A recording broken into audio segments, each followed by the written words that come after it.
You're up already. Happy birthday, love.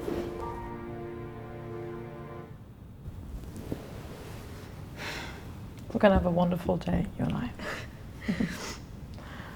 Made you a cake? Oh, thank you.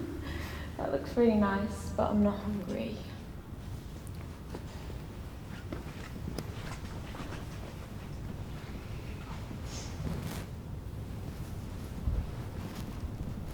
What's this?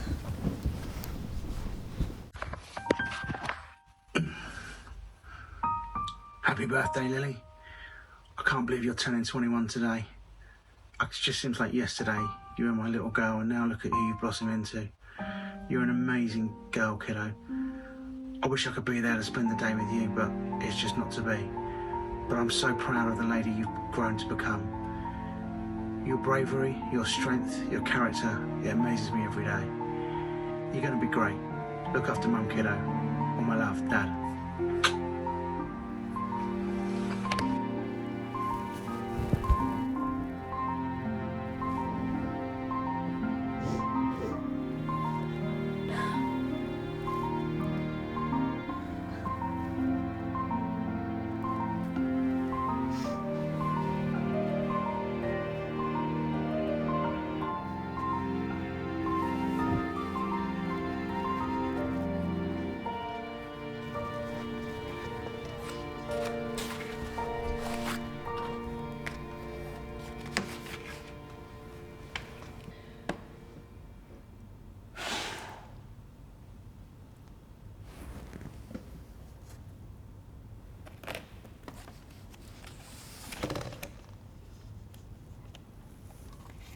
Your turn.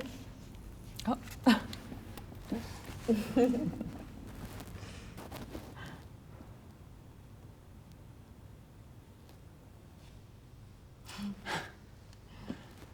Happy birthday to you. Happy birthday to you. Happy birthday, dear Lily. Happy birthday to you.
For my lighting for camera portfolio, I wanted to create a 3-minute short narrative drama, having 3 actors and 2 locations.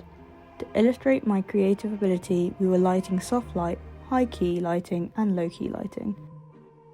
I meticulously crafted the kit list with great attention to detail, fully aware that we were filming in a controlled environment. This allowed me to complete control over the lighting for each scene, ensuring that our shots would be visually striking and well exposed. We were filming on location at Newton, which provided incredible convenience. Our call time was set at 9 AM, but we weren't scheduled to start filming until 2 PM. This gave us more than enough time to prepare. During this period, I took the opportunity to assemble the ARRI XD camera system, paying close attention to every connection and component.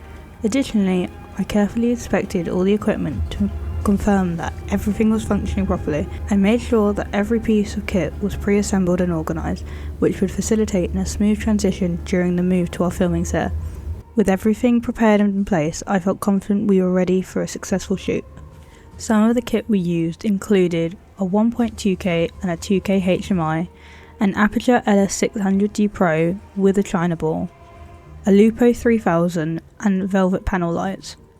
There was also an ARRI M8 HMI in the back.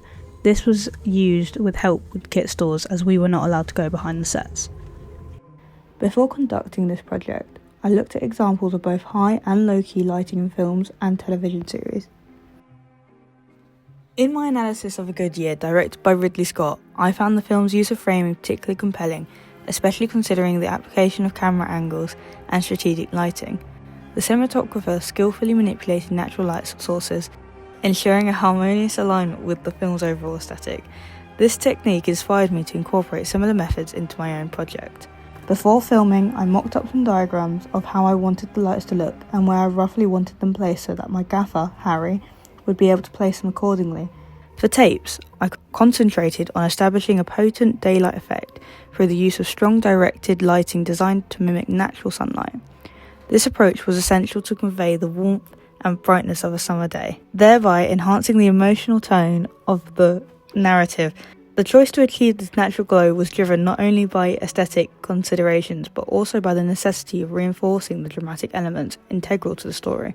To refine the visual texture further, I carefully did blocking with my subjects and their placements within the frame. This strategy enabled me to create a three-dimensional lighting effect that added depth to the scenes.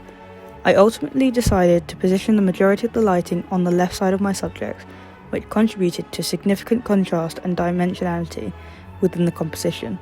This technique fostered an engaging visual experience while preserving the natural warmth that I aspired to maintain throughout the film. I filmed tapes using an ARRI XT Plus camera, paired with the Dieso film lenses.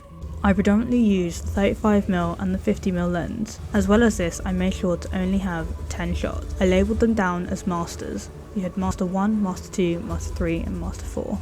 Within those masters, I did have pickups. The pickups were only to be used if we got all 4 masters done, then we could use them.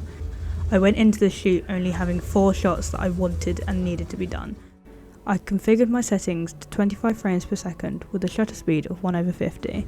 I had an exposure index of 800 with an established white balance of 56,000 Kelvin to maintain natural lighting conditions. My shooting resolution was set to 2K in ProRes Quad 4. I utilised the log C profile for optimal colour grading flexibility in post. As well as this, my shooting T-stop was set at 2.8. For the first lighting setup, I used 5 different lights. The key light came from the back window where I positioned a 2K ARRI light bouncing off of a polyboard. This light measured 22.6 on the incident reading, as we intended for the window to be blown out, preventing any visibility of the set or lights through the glass. The fill light was placed to the left of the key light and registered an incident reading of 2. The light was an Aperture 600D, which was bounced off of a polyboard and equipped with a full diffusion frame in front to achieve a softer look.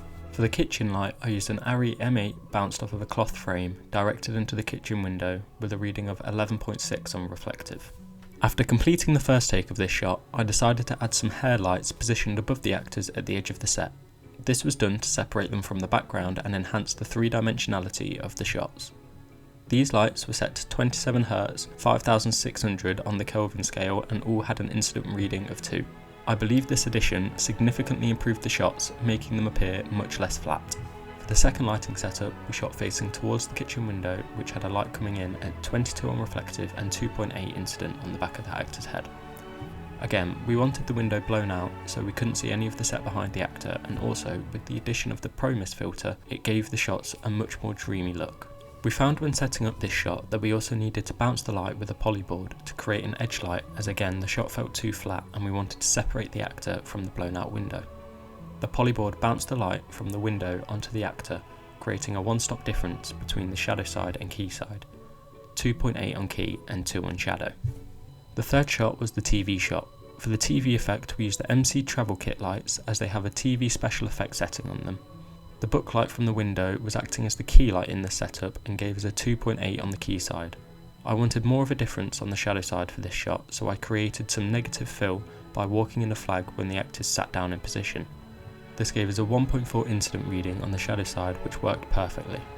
For the fourth setup, we initially intended to use the Aperture 600D as an overhead light.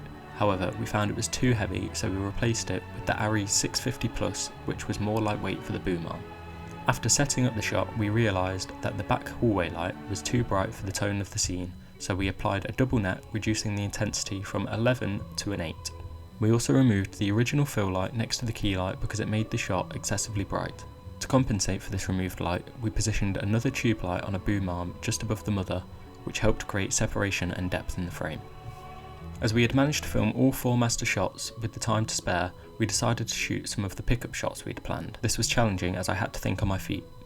I had one issue with one of the shots where it was darker than the rest, which I hadn't noticed on set. This was because I had forgotten to change one of the lights back to its original settings. If I had caught this at the time, it would have been an easy fix, but I didn't, so it had to be corrected in post. The open ceiling and the space we used for this project made it much easier to light. We could position lights overhead without feeling cramped, and the multiple areas and rooms allowed us to create more depth in the shots. However, one aspect I hadn't accounted for was that Amber had applied a Pro Mist filter to the lens, which caused us to lose a quarter of a stop for the entire shoot. I addressed this issue by increasing the intensity of the lights.